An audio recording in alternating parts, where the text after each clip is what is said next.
Ashwin sweets and snacks ப்ராடக்ட்ஸை நீங்களும் உங்க ஏரியாவில் உள்ள சூப்பர் மார்க்கெட்டுக்கு டிஸ்ட்ரிபியூட் செய்ய கால் பண்ணுங்க 9443966765. முதலமைச்சர் விஜய் மீதான விவாகரத்து வழக்கை அவரது மனைவி சங்கீதா திரும்ப பெற்றுள்ள நிலையில் மலை போல் வந்த சிக்கல் பனி போல் விலகியதாக தாவேக்கவினர் மகிழ்ச்சியில் துள்ளி குதிக்கிறார்களா? தமிழ்நாடு முதலமைச்சர் விஜய் சங்கீதா இருவருக்கும் கடந்த 1999 ஆண்டு ஆகஸ்ட் மாதம் 25ஆம் தேதி திருமணம் நடந்தது. 20 ஆண்டுகளுக்கு மேலாக குடும்பம் நடத்திய சங்கீதா திடீரென கடந்த ஆண்டு தனது கணவரிடம் இருந்து விவாகரத்து வழங்க கோரி செங்கல்பட்டு குடும்ப நல நீதிமன்றத்தில் பரபரப்பு மனு ஒன்றை தாக்கல் செய்தார்.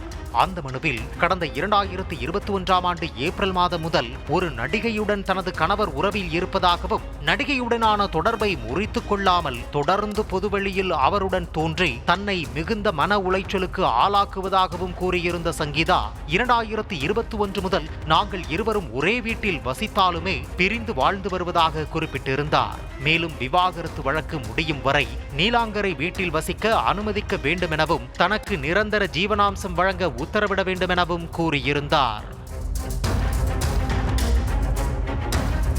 முதலமைச்சர் விஜய் அரசியலில் கால் பதித்து 2026 சட்டமன்ற தேர்தலை எதிர்கொள்வதற்கான வேலைகளில் இறங்கியிருந்த நேரத்தில்தான் அவரது மனைவி விவாகரத்து வழக்கையே கொடுத்திருந்தார். அது தொடர்பான வழக்கு 3 முறை விசாரணைக்கு வந்தது. ஆனால் ஒரு முறை கூட முதலமைச்சரும் அவரது மனைவியும் ஆஜராகவில்லை. கடந்த ஜூன் 15ஆம் தேதி இந்த வழக்கு விசாரணைக்கு வந்த போது இருவருமே பிரபலம் என்பதால் வீடியோ கான்பரன்ஸ் மூலம் விசாரணை நடத்த அனுமதிக்க வேண்டும் என கோரிக்கை வைக்கப்பட்டது. அதனை ஏற்ற நீதிமன்றம் விசாரணை ஆகஸ்ட் 7ஆம் தேதிக்கு ஒத்திவைத்தது.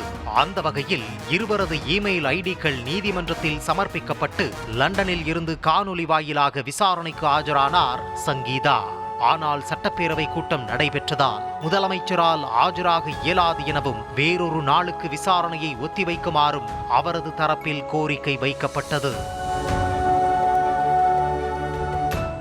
ஆனால் இன்றே ஆஜராக வேண்டும் என சங்கீதா அடம் பிடித்ததாகவும் சுமார் 20 நிமிடங்கள் தன் தரப்பு வாதத்தை முன்வைத்ததாகவும் தெரிகிறது. அதனால் விசாரணை பிற்பகலுக்கு ஒத்திவைக்கப்பட்டது. இப்படி 2 முறை ஒத்திவைக்கப்பட்டு மீண்டும் விசாரணை நடந்த நிலையில் யாரும் எதிர்பார்க்காத வகையில் விவாகரத்து வழக்கையே வாபஸ் பெற்றார் சங்கீதா. இதனால் முதலமைச்சர் மற்றும் அவரது மனைவி சங்கீதா இடையிலான வழக்கை செங்கல்பட்டு நீதிமன்றம் முடித்து வைத்துள்ளது. இருப்பினும் எதிர்காலத்தில் தேவைப்பட்டால் புதிதாக விவாகரத்து வழக்கு தாக்கல் செய்ய சங்கீதாவுக்கு அனுமதி வழங்கியும் நீதிபதி உத்தரவிட்டுள்ளார்.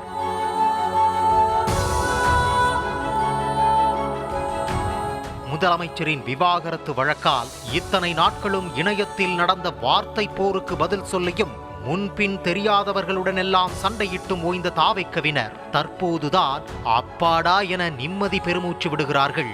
அதேபோல் செங்கல்பட்டு நீதிமன்றத்தில் கணவனை தேடும் மனைவி என அரசியல் தலைவர்கள் செய்த கேலி கிண்டலுக்கெல்லாம் முற்றுப்புள்ளி கிடைத்துவிட்டதாகவும் வாயில் அவலை போட்டு மெல்வது போல இனி யாரும் விவாகரத்து விவகாரத்தை அசை போட முடியாது எனவும் ஆறுதல் அடைந்துள்ளார்களா?